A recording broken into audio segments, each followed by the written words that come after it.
आज का हमारा टॉपिक है इस चैप्टर के अंदर ऑर्गेनाइजेशन ऑफ प्रोडक्शन। ठीक है, ये हमारा टॉपिक है। इसमें बेसिकली हम लोग 4 चीज़ों के बारे में पढ़ेंगे और वो 4 क्या चीज़ है जो हम लोग आगे देखेंगे, क्योंकि अभी बता देंगे तो फिर जो हमारा विलेज पालमपुर है उसका सस्पेंस खत्म हो जाएगा, है ना, मज़ा नहीं आएगा फिर। तो हम लोग देखते हैं इस टॉपिक के अंदर कि आखिर ऑर्गेनाइजेशन ऑफ प्रोडक्शन में क्या लिखा हुआ है।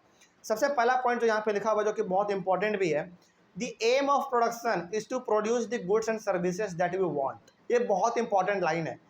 पहली बात तो ये बच्चों को समझ में नहीं आता सर ये पॉइंट क्या कहना चाह रहा है। इसका मतलब समझिए, किसी भी प्रकार के प्रोडक्शन का क्या एम होता है, क्या मकसद होता है। जैसे सपोज कीजिए फैक्ट्री में बिस्किट बन रहा है, हॉर्लिक्स बन रहा है, चॉकलेट बन रहा है, बॉर्नविटा बन रहा है। ये जो प्रोडक्शन हो रहा है फैक्ट्री में, इसका मेन मकसद क्या है, मेन एम क्या है इसका। हाँ, हम लोग के पास पहुँचे, कस्टमर के पास पहुँचे, उसको वो खाए, है ना, उसका वो ज़रूरत पूरा हो जाए। इसका मतलब यहाँ पे हो गया किसी भी प्रकार के प्रोडक्शन का सबसे पहला एम, सबसे पहला मकसद ये होता है कि कस्टमर के ज़रूरत को पूरा कर दिया जाए जो वो चाहता है ना। तो इसमें हमारे गुड्स भी आते हैं। गुड्स मतलब सामान जिसको कि हम लोग छू सकते हैं, टच कर सकते हैं। और सर्विस का मतलब जिसको आप टच तो नहीं कर सकते लेकिन उसको आप फील कर सकते हैं। जैसे सपोज कीजिए कि आपने मार्केट से बिस्किट खरीद कर लेकर आया, तो वो आपका गुड है या सर्विस है? हाँ, बिस्कुट गुड है। क्यों? क्योंकि आप उसको टच कर पा रहे हो, है ना। तो वो जिसको आप टच कर सकते हो वो हमारा गुड कहलाता है, ठीक है, इकोनॉमिक्स के टर्म में। और जिसको आप छू नहीं सकते लेकिन आप उसको महसूस कर सकते हो वो हमारा सर्विस कहलाता है। जैसे टीचिंग, जैसे हम आपको अभी पढ़ा रहे हैं, तो क्या मेरे टीचिंग को आप पकड़ सकते हो? नहीं पकड़ सकते, लेकिन आप क्या कर सकते हो, उसको महसूस कर सकते हो कि हाँ सर ये पता आप बता रहे हैं, पढ़ा रहे हैं तो हमको समझ में आ रहा है।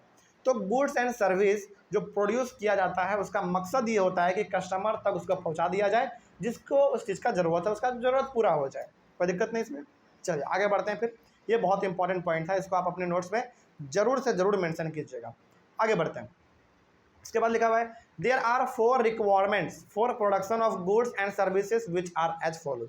अब जब किसी भी चीज़ को आप प्रोड्यूस करते हैं ना, यानी कि जब भी किसी चीज़ का आप प्रोडक्शन करते हैं तो बेसिकली 4 चीज़ों का आपको ज़रूरत पड़ता है ना। वो 4 चीज़ क्या क्या है ज़रा इसके बारे में देख लेते हैं। फर्स्ट क्या, देखिए, the first requirement is land and other natural resources like water, forest and minerals. यानी कि आप किसी भी चीज़ का प्रोडक्शन करना चाह रहे हैं तो भाई हवा में तो नहीं करेंगे ना, उसके लिए आपको ज़मीन तो चाहिए ही चाहिए। ज़मीन के साथ साथ आपको पानी भी चाहिए होगा, पानी के साथ साथ आपको जंगलों से कुछ सामान भी चाहिए होगा, लकड़ी हो गया, फल हो गया, फूल हो गया, चाहिए ही होगा। उसके बाद फिर आपको मिनरल्स भी चाहिए होगा, यानी कि आयरन, मैग्नीशियम, एल्यूमिनियम, ये सब चीज़ों का ज़रूरत तो आपको पड़ेगा ही पड़ेगा। मतलब कि सबसे पहला चीज़ किसी भी चीज़ को बनाने के लिए जो ज़रूरत पड़ता है वो हमारा क्या है, लैंड है, ठीक है। और लैंड के अलावा भी हमारा वाटर हो सकता है, फॉरेस्ट हो सकता है, मिनरल्स हो सकते हैं, ठीक है। और सेकंड क्या देखते हैं, the second requirement is labour, that is people who will do the work. भाई अब काम करेगा कौन, यानी कि आप प्रोडक्शन करना चाहते हैं उसको कोई ना कोई तो आदमी बनाएगा ना। चलो देखो, आप कितना ही ज़्यादा मशीन क्यों ना लगा दो, लेकिन मशीन के बावजूद भी आपको वहाँ पे लेबर रखना ही पड़ता है ना। तो लेबर क्या करता है, बेसिकली आपके कामों को करता है। तो लेबर का भी होना बहुत ही ज़रूरी है जब आप किसी चीज़ का प्रोडक्शन करते हैं। बिना लेबर के काम आप कर ही नहीं पाएंगे, अकेला आप काम कितना करिएगा, नहीं कर पाइएगा। आगे बढ़ते हैं फिर। Some production activities require highly educated workers to perform the task. देखिए, अब कामों को करने के लिए ना 2 प्रकार के लेबर का ज़रूरत पड़ता है। एक वो लेबर जो कि हाईली क्वालिफाइड होता है, बहुत पढ़ा लिखा होता है, उसको हर एक चीज़ों के बारे में नॉलेज होता है। और दूसरा वो जो कि केवल और केवल मैनुअल वर्क करता है, मतलब कि लोडिंग अनलोडिंग का, कंधे पर उठा के सामानों को यहाँ से उठा के वहाँ रख देना, ये काम करने के लिए लेबर अलग होते हैं। और जो केवल लिखा पढ़ी वाला काम करते हैं वो उसका काम अलग होता है, ठीक है। जैसे सपोज कीजिए कि कोई आदमी MBA किया है, बहुत हाई लेवल का पढ़ाई किया है, क्या वो कभी भी एक फैक्ट्री के अंदर लोडिंग अनलोडिंग का काम करेगा? कभी नहीं करना चाहेगा वो, भले ही उसको पैसा ही ज़्यादा क्यों ना मिले, लेकिन फिर भी वो नहीं करेगा, क्योंकि सेल्फ रेस्पेक्ट भी अपना एक चीज़ होता है ना। चलिए आगे बढ़ते हैं फिर। तो यहाँ पे बेसिकली लेबर हमारा 2 प्रकार का हो सकता है। पहला तो वो जो कि हाईली एजुकेटेड होते हैं, उनका काम अलग होता है। और दूसरा वो जो कि एजुकेटेड तो नहीं है लेकिन उनका भी काम बहुत इंपॉर्टेंट होता है। यदि वो ना रहे ना तो हमारा फैक्ट्री बंद हो जाए, क्योंकि भाई उठाने का सामान का काम कौन करेगा, वही तो करते हैं। चलिए आगे बढ़ते हैं। तो दूसरा हमारा क्या था, लेबर था। तीसरा क्या है देखते हैं। The third requirement is physical capital. Sir ये फिजिकल कैपिटल क्या है बताते हैं, देखिए ध्यान से पहले। That is the variety of inputs required at every stage during production. अब देखिए, फिजिकल कैपिटल का सिंपली मतलब यहाँ पे ये है कि जब आप प्रोडक्शन करेंगे तो आपको अलग अलग चीज़ों का जरूरत पड़ेगा, यानी कि इनपुट का, है ना। वो इनपुट क्या क्या है जरा देखते हैं ध्यान से। There are two types of physical capital, fixed capital and working capital, यानी कि आपको दो अलग अलग प्रकार के इनपुट का जरूरत पड़ेगा, दो अलग अलग प्रकार के चीज़ों का जरूरत पड़ेगा जिसके थ्रू ही आप प्रोडक्शन कर पाएंगे, जिसमें से हमारा पहला है फिक्स्ड कैपिटल और दूसरा है वर्किंग कैपिटल। अब इनका मतलब समझिए कि फिक्स्ड कैपिटल में क्या आएंगे और वर्किंग कैपिटल में क्या आएंगे। देखिए, tools, machines, buildings can be use in production over many years and are called fixed capital. मतलब कि अच्छा एक बात बताइए, प्रोडक्शन करने के लिए क्या मशीन का हम लोग, यानी कि मशीन का खरीदना हम लोग बार बार खरीदते हैं क्या मशीन को? क्या टूल को बार बार खरीदते हैं? क्या बिल्डिंग बार बार बनाते हैं? नहीं। बेसिकली यहाँ पे हम ये कहना चाह रहे हैं कि प्रोडक्शन करने के लिए टूल्स, मशीन्स, बिल्डिंग्स ये ऐसे कुछ चीज़ें हैं जिनका ज़रूरत हमको डेली तो पड़ता है, लेकिन इसको बनाना या खरीदना डेली नहीं पड़ता है। एक बार इसको आप मशीन खरीद लीजिए, सालों सालों भर चलाइए। इसीलिए हम लोग इसको कहते हैं फिक्स्ड कैपिटल। क्यों कहते हैं फिक्स्ड कैपिटल? क्योंकि ये लंबे समय तक टिकता है, कोई दिक्कत नहीं इसमें। तो फिक्स्ड कैपिटल का सिंपल सा मतलब हो गया प्रोडक्शन में उन चीज़ों का इस्तेमाल करना जो कि लंबे समय तक चलता है और जिसको डेली खरीदने की ज़रूरत नहीं पड़ती है। ठीक है, एग्जाम्पल पूछे तो आप टूल्स, मशीन्स, बिल्डिंग्स ये सब दे सकते हैं। उसके बाद वर्किंग कैपिटल में हमारे क्या आते हैं, जैसे raw materials and money in hand are called working capital.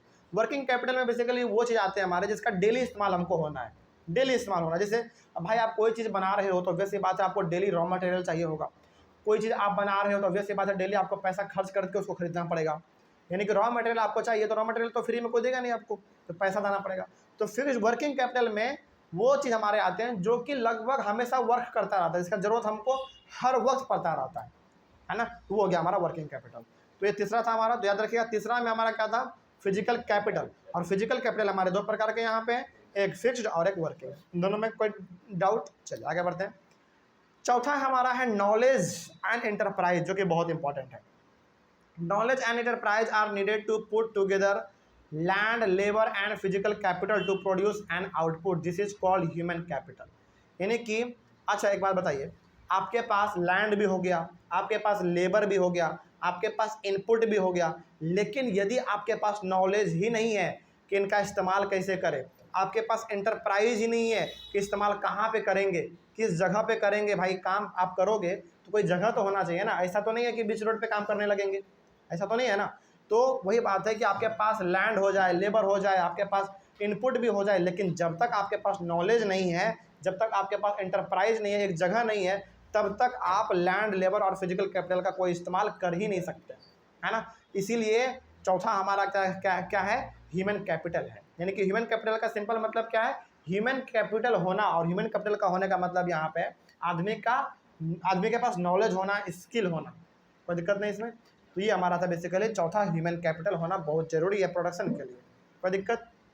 आगे बढ़ते हैं। तो ये चार चीज़ हम लोगों ने यहाँ पे पढ़े हैं। जैसे सबसे पहला हमारा लैंड, उसके बाद लेबर, उसके बाद फिजिकल कैपिटल और चौथा ह्यूमन कैपिटल। ठीक है, इन चारों चीज़ों के वजह से ही हम लोग किसी भी प्रकार के चीज़ों का प्रोडक्शन कर पाते हैं। अब आगे बढ़ते हैं। एक वर्ड इस्तेमाल किया गया यहाँ पे, फैक्टर्स ऑफ प्रोडक्शन। ये क्या है? इन चारों चीज़ों को आप एक साथ कंबाइन कर दो, वही कहलाता है हमारा फैक्टर्स ऑफ प्रोडक्शन। जैसे देखिए, every production is organised by combining land, labour, physical capital and human capital which are known as factors of production. यानी कि किसी भी प्रकार के प्रोडक्शन को करने के लिए ये चार चीज़ तो आपको चाहिए ही होगा, है ना। और इन चारों चीज़ों को एक साथ हम लोग कह देते हैं factors of production. Factors of production क्यों कहते हैं? क्योंकि प्रोडक्शन करने के लिए यही चार चीज़ हैं जो कि फैक्टर के तौर पे काम करते हैं, यानी कि एक बहुत ही अहम हिस्से के तौर पे काम करते हैं। यदि आपके पास लैंड नहीं है, लेबर नहीं है, वर्किंग कैपिटल नहीं है, सॉरी फिजिकल कैपिटल नहीं है, ह्यूमन कैपिटल नहीं है, तो क्या आप किसी भी प्रकार के प्रोडक्शन को कर पाएंगे? नहीं कर पाएगा। तो इन्हीं चारों चीज़ों को हम लोग एक साथ कह देते हैं फैक्टर्स ऑफ प्रोडक्शन, क्योंकि प्रोडक्शन में ये बहुत हद तक हमारा फ़ायदा करता है और हमको मदद भी करता है, कोई दिक्कत नहीं इसमें। चलिए, तो ये वाला टॉपिक भी हमारा यहाँ पे कंप्लीट हो गया। तो बड़ा आसान टॉपिक था ये। उसके बाद हम लोग पढ़ेंगे एक नया टॉपिक, फार्मिंग इन पालमपुर। ठीक है, चलिए मिलते हैं फिर हम लोग अपने अगले वाले क्लास में। Thank you very much.